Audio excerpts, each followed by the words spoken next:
De vez en cuando las personas hacen la pregunta cuán importante es entender la profecía bíblica.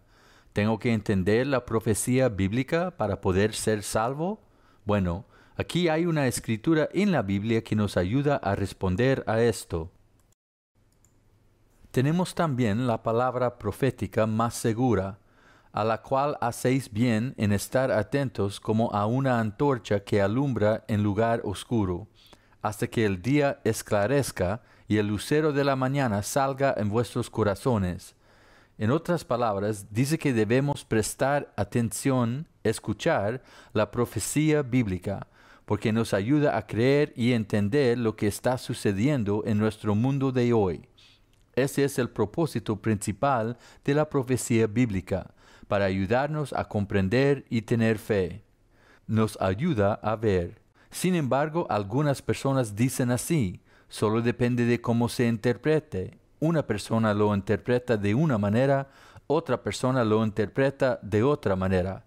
Pero eso no es lo que dice la Escritura, porque este próximo verso en 2 de Pedro tiene esto que decir. Entendiendo primero esto, que ninguna profecía de la Escritura es de interpretación privada, tenemos que abrir la palabra de Dios por nosotros mismos y tenemos que estudiarla. Tenemos que dejar que la Escritura se interprete a sí misma. No es de interpretación privada. Nos dice que no fue obra del hombre. Porque nunca la profecía fue traída por voluntad humana, sino que los santos hombres de Dios hablaron siendo inspirados por el Espíritu Santo.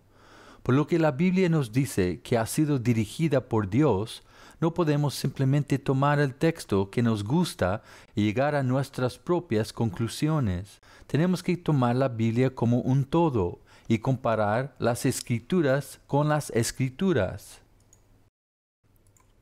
La Biblia a menudo habla de tener 2 o más testigos antes de tomar un juicio. Y es lo mismo cuando se estudia la profecía en la Biblia. 2 de Corintios 13 nos dice, por boca de 2 o 3 testigos se decidirá todo asunto. Cuando estudiamos la palabra de Dios, debemos leer las Escrituras como un todo, como dice Isaías.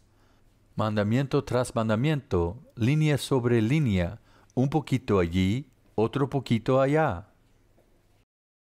Toda la Escritura es inspirada por Dios y útil para enseñar, para redarguir, para corregir, para instruir en justicia. Toda la Escritura no dice solo el Nuevo Testamento o simplemente el Antiguo. En otras palabras, tenemos que tomar toda la Biblia y ver exactamente lo que dice para que podamos conocer y entender lo que la palabra de Dios está enseñando. En este estudio vamos a ver el capítulo 7 de Daniel, donde Daniel ha tenido una visión. En el primer año de Belsasar, rey de Babilonia, tuvo Daniel un sueño y visiones de su cabeza mientras estaba en su lecho. Luego escribió el sueño y relató lo principal del asunto. Entonces dice que tuvo una visión y Daniel anotó lo que vio. Daniel dijo, miraba yo en mi visión de noche, y he aquí que los 4 vientos del cielo combatían en el gran mar. Y 4 bestias grandes, diferentes la una de la otra, subían del mar. Entonces Daniel en su visión ve el viento soplar sobre el agua, y como resultado de ello, 4 bestias surgieron del mar. La primera era como león, y tenía alas de águila. Yo estaba mirando hasta que sus alas fueron arrancadas, y fue levantada del suelo, y se puso enhiesta sobre los pies a manera de hombre, y le fue dado corazón de hombre. Y he aquí otra segunda bestia, semejante a un oso, la cual se alzaba de un costado más que del otro, y tenía en su boca 3 costillas entre los dientes, y le fue dicho así: levántate, devora mucha carne. Después de esto miré, y he aquí otra, semejante a un leopardo, con 4 alas de ave en sus espaldas. Tenía también esta bestia 4 cabezas, y le fue dado dominio. Después de esto miraba yo en las visiones de la noche, y he aquí la 4ª bestia, espantosa y terrible y en gran manera fuerte, la cual tenía unos dientes grandes de hierro, devoraba y desmenuzaba, y las sobras hollaba con sus pies, y era muy diferente de todas las bestias que vi antes de ella, y tenía 10 cuernos. Mientras yo contemplaba los cuernos, he aquí que otro cuerno pequeño salía entre ellos, y delante de él fueron arrancados 3 cuernos de los primeros. Y he aquí que este cuerno tenía ojos como de hombre, y una boca que hablaba grandes cosas. Así que Daniel vio el viento que sopla sobre el agua, y 4 bestias se levantaron, un león, un oso, un leopardo y un dragón. Ahora vamos a ver cómo Dios nos ayuda a entender exactamente lo que significa cada una de estas bestias. Usted ve en la profecía el uso de símbolos, y esos símbolos se aplican a través de todo el camino, y usted comenzará a entenderlos. Ahora, Daniel vio el viento soplando sobre el agua. En la profecía bíblica, usted encontrará que el agua tiene un significado muy definido. Miraba yo en mi visión de noche, y he aquí que los 4 vientos del cielo combatían en el gran mar. Cuando trabaja con la profecía bíblica, no lo aplique fuera de la profecía bíblica. El agua representa a las personas. Vemos en Apocalipsis. Me dijo también, las aguas que has visto donde la ramera se sienta son pueblos, muchedumbres, naciones y lenguas. Entonces, cuando ve el viento que sopla sobre el agua, esa agua representa a las personas, las naciones y los idiomas. El viento también tiene un significado muy definido en Apocalipsis, e iremos allí ahora para verlo. Después de esto vi a 4 ángeles en pie sobre los 4 ángulos de la tierra, que detenían los 4 vientos de la tierra, para que no soplase viento alguno sobre la tierra, ni sobre el mar, ni sobre ningún árbol. Vi también a otro ángel que subía de donde sale el sol, y tenía el sello del Dios vivo, y clamó a gran voz a los 4 ángeles, a quienes se les había dado el poder de hacer daño a la tierra y al mar. Entonces vemos eso en la profecía. El viento representa guerra, lucha, dañarían el mar. Entonces Daniel estaba viendo guerra y contienda entre la gente, y dice, y 4 bestias grandes, diferentes la una de la otra, subían del mar. Ahora Dios simplemente hace algo que nosotros hacemos. Por ejemplo, si va a casa y recoge el periódico, pasa a las caricaturas políticas, allí vería un león, un oso, un águila y un gallo, todos sentados alrededor de la mesa de conferencias. ¿A quién representaría el águila? Estados Unidos. ¿A quién representaría el león? Inglaterra. ¿A quién representaría el oso? Rusia. ¿Y a quién representaría el gallo? Francia. Ve cómo Dios solo usa esas diferentes bestias para representar a las naciones, lo mismo que nosotros hacemos hoy.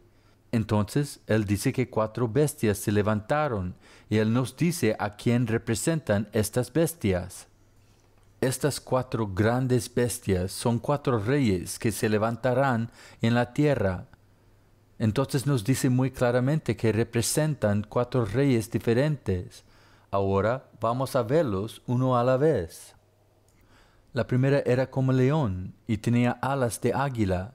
Yo estaba mirando hasta que sus alas fueron arrancadas y fue levantada del suelo y se puso enhiesta sobre los pies a manera de hombre, y le fue dado corazón de hombre. Esta bestia, este león, representaba el reino de Babilonia. De hecho, si fuera a los museos británicos, donde hicieron gran parte de la excavación de Babilonia, verá estatuas de leones con alas de águila en la puerta de Ishtar. Dios simplemente usó este león para representar a Babilonia, y hace referencia a esto en las Escrituras. El león sube de la espesura, y el destruidor de naciones está en marcha, y ha salido de su lugar para poner tu tierra en desolación. Tus ciudades quedarán asoladas y sin morador. Jeremías está hablando y está describiendo a Babilonia, cómo iba a surgir en Israel. Nabucodonosor había construido Babilonia. Esta es la única bestia que usted encontrará que dice que le fue dado un corazón de un hombre. Y la razón es debido a la conversión de Nabucodonosor, al aceptar y servir al Dios del cielo. Entonces dice que el corazón de un hombre fue dado a esta bestia. Así que este león representó la antigua Babilonia. Pero veamos cómo se describe la siguiente bestia para nosotros. Y hay aquí otra segunda bestia, semejante a un oso, la cual se alzaba de un costado más que del otro, y tenía en su boca 3 costillas entre los dientes, y le fue dicho así: levántate, devora mucha carne. Este oso representa el poder que iba a derrocar a Babilonia, el cual fue Medo-Persa. Derrocaron a Babilonia bajo el liderazgo de Ciro. Fue una coalición de 2 poderes, los medos y los persas, que se unieron para formar un poder. La Escritura dice que este oso se alzaba de un costado más que del otro. Los persas eran más fuertes que los medos, y esa es la razón por la cual se elevó por un lado. Tenía 3 costillas en su boca, y esas 3 costillas representaban los 3 países que los medo-persas derrocaron, que eran Babilonia, Egipto y Libia. Esos fueron los 3 que derrocó. Y así dice que, bajo el liderazgo de Ciro, ellos derrocarían a Babilonia, y eso es exactamente lo que sucedió en la historia. Tomando su ejército, rodearon la ciudad de Babilonia, la cual era considerada como una ciudad que no podía ser tomada. Los historiadores dicen que tenían suficiente comida dentro de esa ciudad como para durar 40 años sin salir. Subieron al muro y arrojaron comida a Ciro y se rieron de él. Él tomó a sus hombres y marcharon por el río Éufrates, porque el río Éufrates corría justo en medio de Babilonia. Y allí, en un lugar seleccionado, comienzan a cavar canales. Luego descubren que el rey de Babilonia, Belsasar, iba a tener una fiesta. Entonces rompieron esos canales y desviaron el río Éufrates. Y Ciro y sus hombres caminaron por el fangoso fondo del río Éufrates. Las puertas estaban abiertas, como las Escrituras habían predicho. Y él y sus hombres entraron y derrocaron la ciudad de Babilonia. Pero dice que hay una tercera bestia, como un leopardo. Después de esto miré, y he aquí otra, semejante a un leopardo, con 4 alas de ave en sus espaldas. Tenía también esta bestia 4 cabezas, y le fue dado dominio. Esta tercera bestia representaba el poder de Grecia. Grecia derrocó a Medo-Persa. Alejandro Magno se enfrentó a Darío y los medos y persas en las llanuras de Arbela. Darío tenía 1 millón de hombres. Alejandro Magno solo tenía 40,000. Pero Alejandro Magno derrocó a Darío en el año 331 a.C. porque había ideado un nuevo tipo de guerra. Alejandro Magno tomó su ejército, salieron y marcharon durante 7 años sin volver a casa, hasta que llegaron a las mismas fronteras del país de la India, y sus hombres se negaron a ir más lejos. Entonces regresan a casa a Babilonia. Alejandro Magno ahora está sufriendo, sufre de epilepsia, de malaria y de embriaguez. Mientras yace en su lecho de muerte, sus 4 generales son llamados, y le preguntaron a quién daría su reino. Y él dijo: yo daré mi reino al más fuerte. Y cuando murió Alejandro Magno, su reino fue dividido entre sus 4 generales. Es por eso que la bestia leopardo tiene 4 cabezas, porque representaba a los 4 generales de Alejandro Magno. Y es así como el reino vino a ser dividido. Las alas en la parte posterior de esa bestia representaban la rapidez con que Alejandro Magno tomó todo lo que tenía delante. Pero ahora llegamos a la 4ª bestia. La 4ª bestia es el poder de la Roma pagana. La Roma pagana derrocó a Grecia en el año 168 a.C.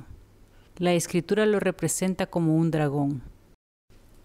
Después de esto miraba yo en las visiones de la noche, y he aquí la 4ª bestia, espantosa y terrible, y en gran manera fuerte, la cual tenía unos dientes grandes de hierro, devoraba y desmenuzaba, y las sobras hollaba con sus pies, y era muy diferente de todas las bestias que vi antes de ella, y tenía 10 cuernos.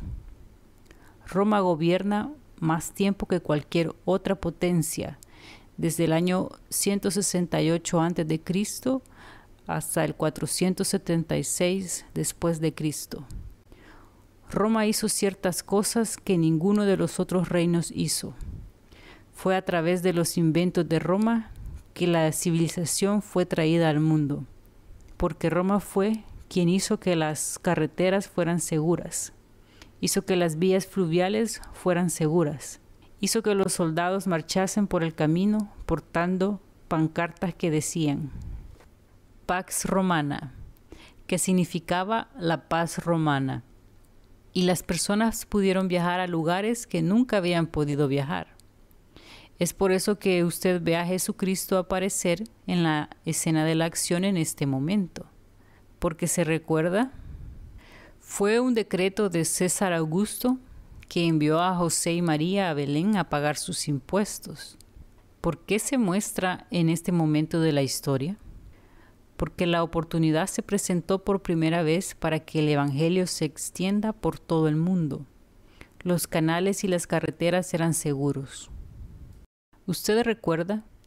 Es el mismo poder el que estaba gobernando en el momento en que Jesús murió, porque fue juzgado en una corte romana, y fue el soldado romano quien clavó la lanza en su costado. Pero la Escritura dice que esta 4ª bestia tenía 10 cuernos. Después de esto miraba yo en las visiones de la noche, y he aquí la 4ª bestia, espantosa y terrible, y en gran manera fuerte, la cual tenía unos dientes grandes de hierro, devoraba y desmenuzaba, y las sobras hollaba con sus pies, y era muy diferente de todas las bestias que vi antes de ella, y tenía 10 cuernos. Ahora bien, uno de los grandes fenómenos de la historia toma lugar, cuando grandes masas de personas se mueven todas a la vez. Estos se mencionan en la historia como los godos. Eran personas germánicas, bajaron e invadieron el Imperio Romano, rompiéndolo en pedazos. Estos godos, pueblos germánicos, se convirtieron en las naciones de Europa occidental de hoy. Personas como los Alamanni, los francos, los lombardos, los anglosajones, los visigodos, los ostrogodos, los eruli. Estas eran las tribus que descendieron y rompieron el reino en pedazos y se convirtieron en las naciones de Europa occidental. Los Alamanni se convirtieron en los alemanes. Los anglosajones se convirtieron en los ingleses. Los francos se convirtieron en los franceses. De ahí provienen todas estas naciones. Pero sigue y dice: Mientras yo contemplaba los cuernos, esos 10 cuernos, he aquí que otro cuerno pequeño salía entre ellos. Así que mientras miraba estos 10 cuernos, de repente se estaba formando un cuerno pequeño entre esos 10 cuernos. Otro cuerno pequeño salía entre ellos, y delante de él fueron arrancados 3 cuernos de los primeros. Así que dice que este pequeño cuerno iba a desarraigar 3 de esos cuernos. Y hay aquí que este cuerno tenía ojos como de hombre y una boca que hablaba grandes cosas. La última vez que miramos Daniel, el capítulo 2, rastreamos a Babilonia, Medo-Persa, Grecia y Roma. En este estudio, la Escritura nos lleva un paso más allá, porque ahora tenemos un cuerno pequeño por venir. Ve que esta es la forma en que funcionan las Escrituras. La Biblia se extiende en un solo lugar y toma un tema, lo desarrolla y se detiene, y luego en otro capítulo volverá y comenzará de nuevo, y esta vez lo llevará un poco más allá, y luego la próxima vez que lea la palabra de Dios, lo llevará aún más lejos, y lo toma paso a paso. Así hoy vamos a echar un vistazo a este pequeño cuerno y descubrir de quién está hablando, porque nos da unos 6 puntos para identificar ese cuerno pequeño. Ahora escuche con atención, porque Dios le va a dar puntos para identificarlo. Y los 10 cuernos significan que de aquel reino se levantarán 10 reyes. Entonces dijo que esos 10 cuernos tenían que salir del imperio romano, se elevarían de ese reino, y tras ellos se levantará otro, el cual será diferente de los primeros, y a 3 reyes derribará. Así que dice que va a venir otro cuerno, y que va a aparecer después de ellos, va a someter a 3 reyes. Y hablará palabras contra el Altísimo, y a los santos del Altísimo quebrantará, y pensará en cambiar los tiempos y la ley, y serán entregados en su mano hasta tiempo y tiempos y medio tiempo. Entonces las Escrituras dicen que este pequeño cuerno va a salir y va a hacer cosas definidas. Veamos esos 6 puntos. Dice que saldrá entre los 10. No se puede buscar en África, no se puede buscar en los Estados Unidos o en Asia. Tenía que aparecer entre los 10, que es Europa, Europa occidental, porque eso es lo que eran esos 10 cuernos.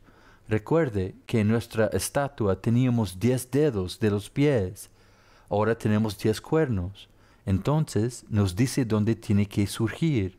En segundo lugar dice, surgiría después de los 10 cuernos. Esos 10 cuernos surgieron en el año 476 después de Cristo. Por lo tanto, este pequeño cuerno debe aparecer en la escena de acción después del año 476 después de Cristo. En tercer lugar dice que será diferente de los primeros 10 cuernos. Entonces este pequeño cuerno que va a aparecer no será como esos primeros 10, será diferente de lo que ellos fueron, porque dice lo que sería. Remueve 3 de los primeros 10 cuernos, desarraiga 3 de ellos, dice que será un poder de persecución, y 6 dice que gobernaría hasta tiempo y tiempos y medio tiempo. Ahora debemos ver estos 6 puntos y establecer de lo que se trata. Dice al principio: Mientras yo contemplaba los cuernos, he aquí que otro cuerno pequeño salía entre ellos, y delante de él fueron arrancados 3 cuernos de los primeros. Y he aquí que este cuerno tenía ojos como de hombre y una boca que hablaba grandes cosas. Dijo que este cuerno pequeño iba a aparecer entre ellos, entre esos 10 cuernos. Establece muy claramente lo que usted y yo necesitamos buscar, porque tuvo que surgir entre esos 10 cuernos. Dice que este cuerno surgirá después de ellos. Como hemos visto, estos 10 cuernos derrocaron al Imperio Romano en el año 476 después de Cristo. Y los 10 cuernos significan que de aquel reino se levantarán 10 reyes, y tras ellos se levantará otro, el cual será diferente a los primeros, y a 3 reyes derribará. El Imperio Romano está gobernado por Justiniano. Justiniano ve que su imperio se está desmoronando. Estos godos lo atropellan. Entonces, él trata de salvar su imperio. La historia nos dice exactamente lo que sucedió. Ponga atención a esta afirmación porque le dirá lo que sucedió. La Iglesia romana de esta manera se colocó con orgullo en el lugar del Imperio Mundial Romano, del cual es la continuación real. El imperio no ha perecido, sino que solo ha sufrido una transformación. Es una creación política y tan imponente como un imperio mundial. Debido a la continuación del Imperio Romano, el Papa, que se hace llamar Rey, y Sumo Pontífice, es el sucesor de César. Entonces, lo que dijo la historia es que, de repente, la Iglesia romana se encontró en una posición en la que ya no era solo una iglesia, sino que recibiría el poder del Estado. ¿Cómo sucedió esto? ¿Cómo tomó lugar? Bueno, sucedió de esta manera. Y los 10 cuernos significan que de aquel reino se levantarán 10 reyes, y tras ellos se levantará otro, el cual será diferente de los primeros, y a 3 reyes derribará. Este cuerno pequeño va a ser diferente de los otros 7, de los primeros, y someterá a 3 reyes. Estas 10 tribus germánicas eran poderes estrictamente políticos. Eso es todo lo que eran. Pero, de repente la Escritura dice que está surgiendo un cuerno pequeño que será diferente a los demás. Usted ve a Justiniano y su general Belisario, que han estado luchando contra estos godos, tratando de llevarlos de vuelta a la ciudad de Roma. Hay un obispo en Roma, es un hombre bueno, que ama al Señor. Su nombre es Salivarius. Ama al Señor y se ha negado a participar en esta batalla. Cada vez que los godos se han acercado, él ha cerrado todas las puertas de la ciudad de Roma y se ha negado a dejarlos entrar. De hecho, cuando los ejércitos de Justiniano se acercaban, él cerraba las puertas de la ciudad de Roma y se negaba a dejarlos entrar. Había sido imparcial, no queriendo estar involucrado en la guerra. Pero Justiniano y su general Belisario consideraron que el obispo Salivarius estaba más a favor de los godos que de Justiniano. Los godos han hecho retroceder al ejército de Justiniano hasta las murallas de la ciudad de Roma. Parece que van a perecer. Justiniano envió una nota a su esposa Teodora para salvar a su ejército. Ahora bien, sucede que la esposa de Justiniano es cristiana y ella también es amiga del obispo. Justiniano le ruega que haga algo, por lo que ruega al obispo que abra las puertas y que el ejército de Justiniano entre y los salve, lo cual hizo. Justiniano y Belisario, sin embargo, ya habían acordado que si ingresaban a la ciudad ejecutarían al obispo, y lo hicieron. ¿Por qué? Porque Justiniano ve que si él puede controlar a la gente, no solo desde el punto de vista político, sino desde el punto de vista religioso, él puede controlarlos por completo. Entonces toma su propio obispo, un hombre llamado Vigilius, y lo coloca en el asiento como obispo de Roma. Ahora vamos a leer esta declaración. El obispo de Roma, en la sede de César, era ahora el hombre más grande de Occidente, y pronto se vio obligado a convertirse en el líder tanto político como espiritual. Para el mundo occidental, Roma seguía siendo la capital política, por lo tanto, patrón de conductas intelectuales. Toda la ambición, el orgullo y el sentido de gloria, y cada prejuicio social favorecía la evolución de la gran ciudad en la capital eclesiástica. Las disputas civiles y religiosas se remitieron al sucesor de Pedro para su solución. ¿Ve usted lo que pasó aquí? De pronto, usted encuentra que el obispo de Roma cambia. Él se encuentra en la posición de gobernante de todo el país. Y entonces se encuentra que todo se transfiere a la iglesia. Y eso es de lo que está hablando esa declaración en la historia. Mientras yo contemplaba los cuernos, he aquí otro cuerno pequeño salía entre ellos, y delante de él fueron arrancados 3 cuernos de los primeros. Y he aquí que este cuerno tenía ojos como de hombre y una boca que hablaba grandes cosas. Dice que este poder desarraigaría 3 de esos cuernos. Ve que los germanos cayeron y se establecieron en el Imperio Romano. Eran bárbaros. Pero Cristo había dado una comisión a los cristianos para que predicaran el Evangelio en Jerusalén, Judea, Samaria y todo el mundo. Y así los cristianos vieron una oportunidad de llevar el Evangelio a estas personas germánicas. Y para su sorpresa, los encontraron con corazones abiertos, aceptando el Evangelio.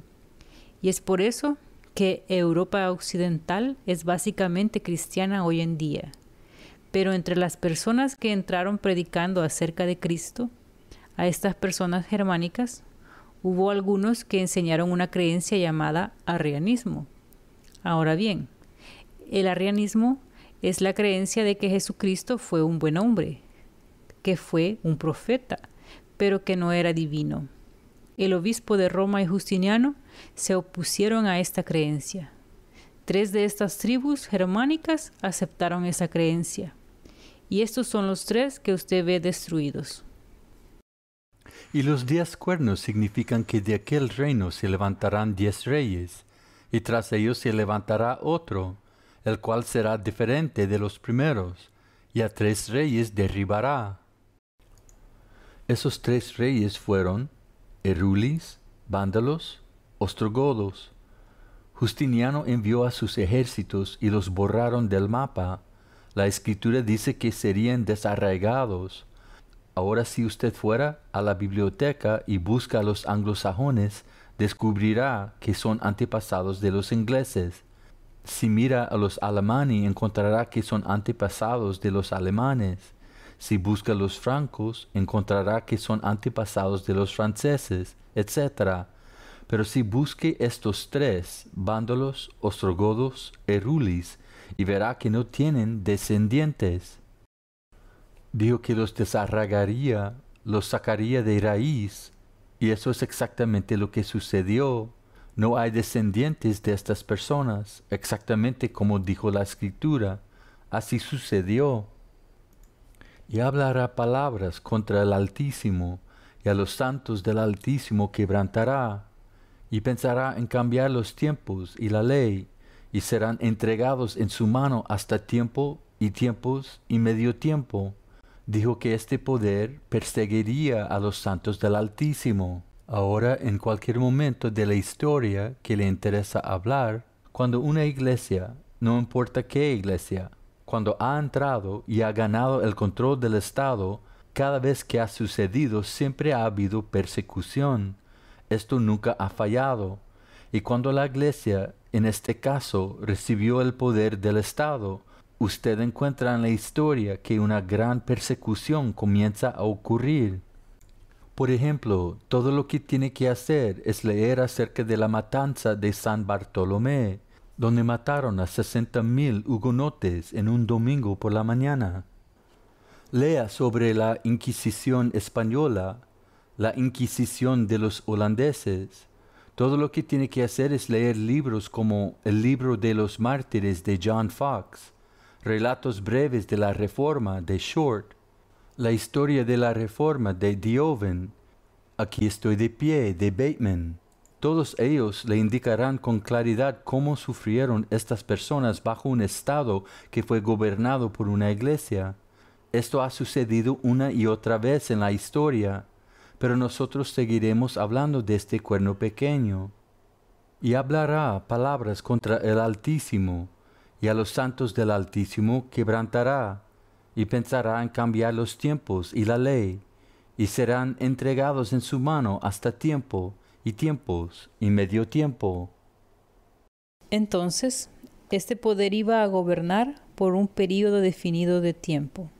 Ahora, usted encontrará que la Biblia da una regla para contar el tiempo.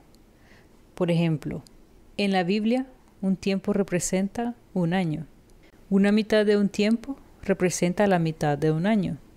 Entonces, si tengo un tiempo, tiempos y medio tiempo, tengo 3 años y medio. También Dios da una regla en la Biblia que cuando uno está contando el tiempo en la profecía, no se aplique esto fuera de la profecía. Así que cuando está contando el tiempo en la profecía, un día representa un año.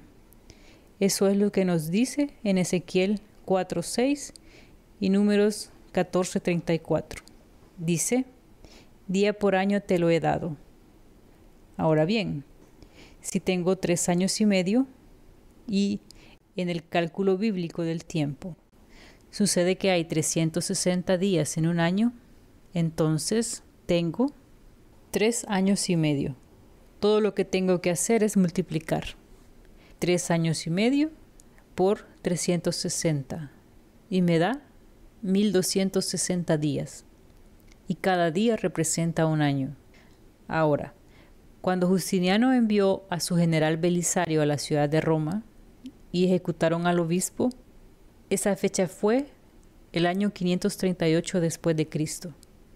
La historia dice que el obispo de Roma llegó al trono de César y cesó el cetro.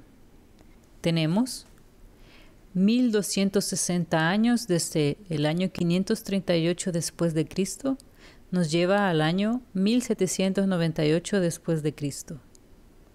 Algo tenía que suceder en el año 1798. Algo tenía que tomar lugar. Y eso es todo lo lejos que voy a llevarlo ahora. En nuestro próximo estudio vamos a descubrir lo que sucedió en 1798. Pero identifique quién es ese cuerno pequeño. No tenemos que dudar de quién es ese cuerno pequeño. Ve que la Escritura solo agrega. Está solo agregando siempre. Hemos hablado de la cabeza de oro y el león. Eso es Babilonia. Dios simplemente lo está recogiendo y alineándolo para nosotros. Hemos hablado sobre los brazos y el pecho de plata y el oso. Eso es Medo-Persia. Hablamos acerca de el vientre y muslos de latón o bronce y el leopardo. Eso es Grecia. Hablamos de las piernas de hierro y el dragón. Y eso es la Roma pagana. Usted recuerda que la Roma pagana estaba dividida en 10. Recuerda que la imagen tenía ¿cuántos dedos de los pies? 10 dedos. El dragón tenía ¿cuántos cuernos? 10 cuernos. ¿Ve la consistencia de las escrituras? Entre esos 10 cuernos había un cuerno pequeño que surgió, que era la Roma papal. La Roma papal nació en el año 538 después de Cristo. Ahora bien, por lo que se vuelve extremadamente importante esto, es por lo que dice a continuación. Pero se sentará el juez y le quitarán su dominio para que sea destruido y arruinado hasta el fin. Está hablando del poder papal. Escuche atentamente. Y que el reino y el dominio y la majestad de los reinos debajo de todo el cielo sea dado al pueblo de los santos del Altísimo, cuyo reino es reino eterno, y todos los dominios le servirán y obedecerán. Pues bien, se dice que ese poder gobernaría durante un tiempo, tiempos y medio tiempo, o mitad de un tiempo, que hemos seguido hasta la fecha de 1798. Y dice que el juez está sentado. El juez está sentado y dice que el reino se le dará al pueblo de Dios. Nosotros vamos paso a paso a través del tiempo. En nuestro próximo estudio analizaremos a la bestia, el dragón y la mujer. Espero que se una a nosotros en la próxima parte de este intrigante viaje.